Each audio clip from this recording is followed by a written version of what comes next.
I mean, there is no doubt in my mind, and the statistic shows this to be true, that CMOs are not taken as seriously, obviously, as I say obviously, maybe it shouldn't be obvious, as the financial director or the operations director.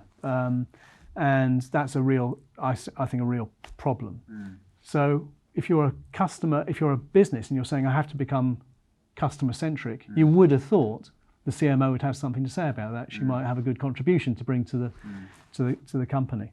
And that is still a challenge, I think, for companies. Part of it is because the whole marketing agency world is obsessed with kind of reinventing, which in some ways is a good thing, because obviously it's about finding new ways and that creativity we talked about. But there really isn't necessarily a kind of body of work that says this is how marketing gets done. You know, if you're a financial director, there's a body of work that says this is how you, this is the base. You know, this is the gap standards or whatever those things are. In marketing, there's less of that, so it tends to get taken less seriously.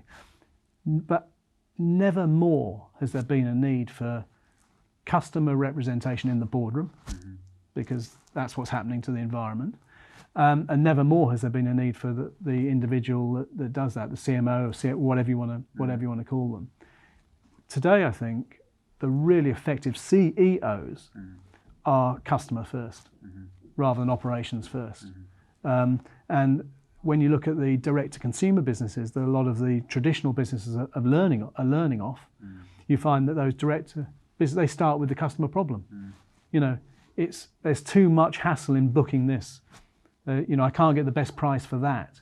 That's where they start, as opposed to starting in an incumbent business, going, I've got problems with my Tesco relationship. How am I going to sort that out? It's a different mindset. I think there's something in that, and that idea that if you think, you know, if you can build, you can get so close to a customer now through all sorts of routes and tools that if, you know, whether you're a CMO, CDO, CEO, whatever it is, if you can build, if you understand how that base works, that's your platform, that's your launch platform. Right. So that the moment you decide, okay, we want to bring a new product out, actually the first person you can turn to is your CMO, and you can sort of say, okay, there's, you know, 250,000 customers that we've got.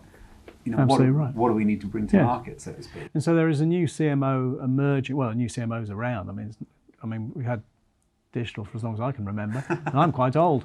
But you know, this whole area, the CMO, the development of the CMO role, it starts to become quite close to the CTO or whoever is overseeing, if you like, whatever platform is being used to understand the customer.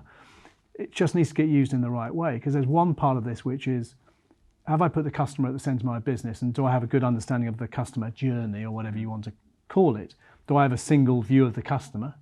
Often is the way these things are described. So you could have that, and then the second bit is, right, how do I use that knowledge to genuinely have this business progress? It's that piece that I think has been a bit slower. You know, there's been a lot of work around customer journeys, getting platforms, you know, the MarTech platforms now are pretty good. There's been a load of work around that. It's then how do you use that platform to make the creative leaps, to make those decisions that we're talking about, rather than just optimize.